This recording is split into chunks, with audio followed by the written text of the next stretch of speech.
I'm really well, thanks, Laura. I'm here in Los Angeles, feeling good. So excited that my film's coming out tomorrow. Gosh, I can't believe it. Yeah.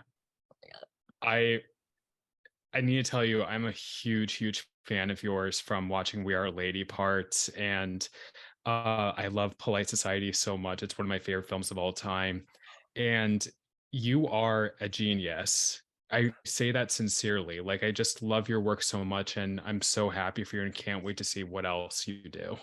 Oh, that's so kind, Laura. Thank you for saying that. Of course, I'm just saying the truth.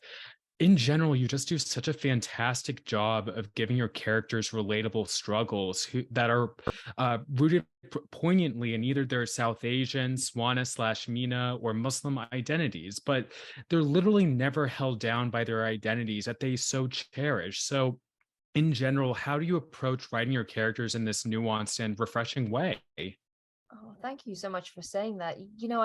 I try and draw from my own experience, the truth that I know, the experiences of my friends and my family, and I think by kind of having that North Star of staying authentic to my experiences, it keeps it in that it tries to like keep those nuances intact because it is those nuances, the love of my culture, but then sometimes the way the culture can not love me back, that just comes through. I don't overthink it. I just, you feel from your truth. And I've always tried to let that guide me, even when I felt some execs early on when I was trying to get the film made did not want that. They wanted to see a forced marriage or they wanted to see the culture in a certain way. I wanted to protect the nuances because the nuances are that texture is so meaningful.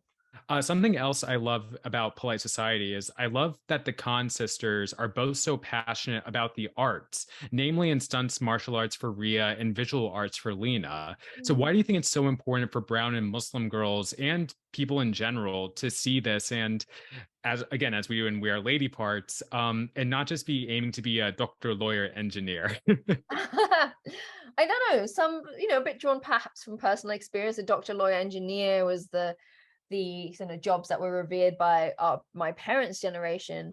But I think, the arts are where I feel I'm most excited to see work by, marginalized groups because again, if our work are in storytelling, it's important. It adds to the culture, it adds to the richness of the landscape. And I remember just feeling so sad not to see that much. And I wanted to add to the storytelling and then encourage others more stories because creating art for me is the most exciting thing to do. It's my whole, it's everything I love.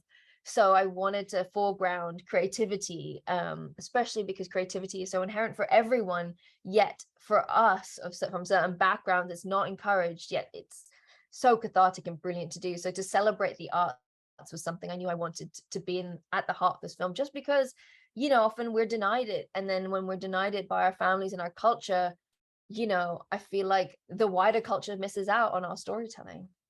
Yeah, 100%. I love martial arts films, but I've rarely, if ever, seen myself as a brown, Kurdish, Muslim kid represented in them.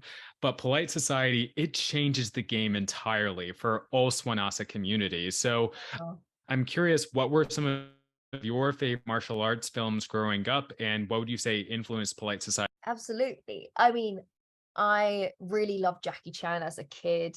I grew up in Singapore, so East Asian cinema was really like present in the household. And for me, it was like films like Drunken Master. I mean, as well, and like Police Story, but also the stuff he did in the US with Chris Tucker, the Rush Hours. I loved those as a kid. And I think it was Jackie Chan's way of mixing comedy and action that I hadn't seen before. I was like, this is the coolest thing ever. But then I also saw The Matrix was very formative for me. And then again, that open Hong Kong Kung Fu, the wuxia cinema in, by legendary fight choreographer Wu Ping, and seeing the flying. This is the way costume was used, actually. I'd not seen. And then yeah, my brain sort of explodes with like I was also inspired by films like the Bourne movies, where it was a whole different kind of fight style and more visceral, a bit more kind of close quarters sort of fighting, which I also thought was really cool. And what I wanted to do with my film was pick and choose and mix and wherever depending on what was needed from the scene, I would do a different fight style. Like if it was like the sister fight, which is brutal about how sisters can tear each other down, I'm like, this needs to be kind of more kind of wrestling, close quarters, brutal, punching, breaking, bleeding. Whereas like the boss level fight with Rahila was where we went real kung fu, wuxia, wire fu, because it felt like this is the sort of highest level. She is like the top auntie. She's never going to get messy. Her hair has to stay perfectly coiffed. So it was just really fun to see what fight style suits what moment in the story. Yeah, absolutely. And I have to say about Rahila specifically, again, without giving too much away, we're not going to delve into spoilers, but she is such a fascinating villain. And Nimra Bucha does such a spectacular job as her. Yeah. And I feel like through her, we see how the patriarchy is a system that harms all of us Mhm. and unfortunately can have women harm each other. So, Yeah. what exactly prompted you to write this type of character for the film? Yeah. No, thank you for asking that. I am so fascinated by sort of the women who uphold the matriarchs upholding the patriarchy, because I feel the most pain when it's another woman who kind of comes for you, but it's still the patriarchy at play. And I don't know, there's just such a truth to Rahila's character as a generation of women who had so much potential but were never allowed to pursue their artistic dreams. They were artistic, that was like, no, you must get married, you will do this. So it just felt there's a real truth to who she is. And it's also exciting for me to see a woman, like a South Asian woman's rage. And women anger in women is often something I don't see a lot in cinema. It's something, again, as a young woman when I was growing up, I didn't feel I could really express or get a hold on that emotion. So I feel, again, through action I can really sort of explore and depict sort of the different kinds of rage that women can experience. There's so much else I could ask you about this film and its various amazing characters, but I really want people to experience it for themselves. Like we would just get into spoilers.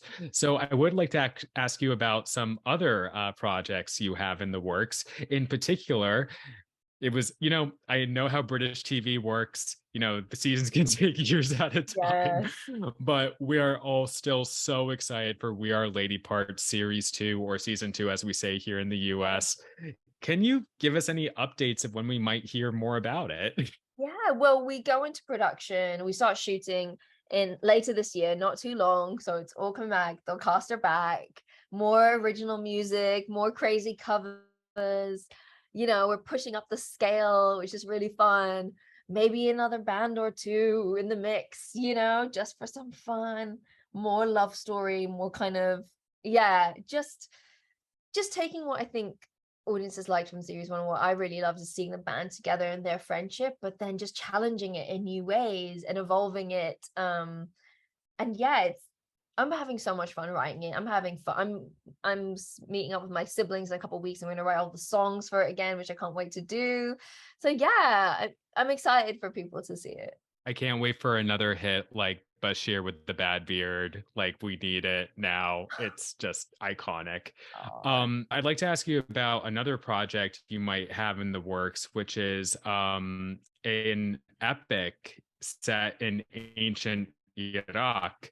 My family is actually Kurdish from Iraqi Kurdistan, so I think that's something I would really love to see. Potentially both Arab and Kurds in ancient Iraq. I think that would be really cool. So yeah, I would love to. I mean, it's obviously not like I don't know if it's in production yet, but I just want to put it out there that that's something we'd all love to see, and I'd love. thank you. Thank you. I mean, it's been one of the films that I've been developing quietly on my own because it's so big. And my grandfather's family is also from Iraq. He's so proud of, like, you're Iraqi. Yeah, that's like his That's so heritage. cool.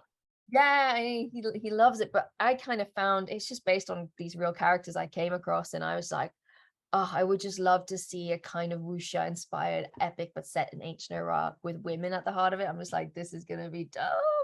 So that I'm excited about that, but it's like so nascent. Like, I've had the idea, I've kept it close to myself, I haven't yet been out to anyone.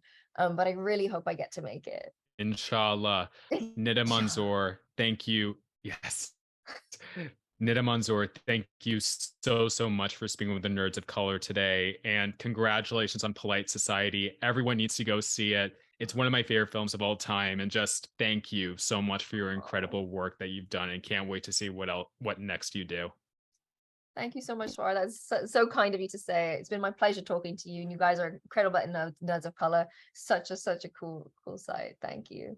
Boys, professional artists and professors. Maybe a nerd who's just like you, talking about the things that you like too. So I invite you to the NOC. In full color, you see me. The hard knock life. Comics, movies,